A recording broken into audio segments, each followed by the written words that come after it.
And we're back to learning Inkscape, and this time I'm going to show you how to create an AirSpray text effect. It's quite simple. Let us create some text with the type tool. When I size it up, I'll hold Ctrl and Shift. Let me copy that pressing Ctrl D. Copy selected filters, scatter and AirSpray. So it's a one-click effect. It doesn't matter if you apply the fill color before you apply the filter or after.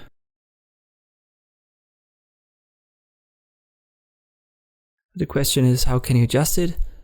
You can't directly adjust the filter, or what you can do is you can use the image effects sharpen, which is only a slight adjustment. You can see that right here on the A ladder. So let me press Ctrl Z. You can also add sharpen more, which is a little bit more intense. Once again, look at the A ladder, I'll press Ctrl Z, and now I'll redo it, and you can see that it adjusts the text a little bit.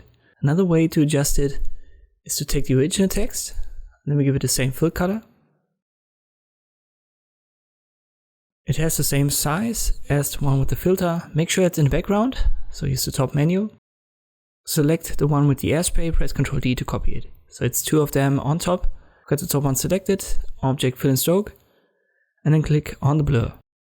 There is some kind of glitch in Inkscape, so you can't really see that you've added a blur because it jumps directly to the text behind.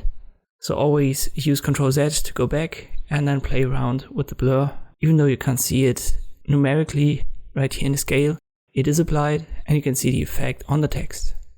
When you want to export it, don't forget to select it all. Best way to do that is just press Ctrl A. So you've got all three texts selected, then press Ctrl G to group it. And now it's one element that can be exported on a file.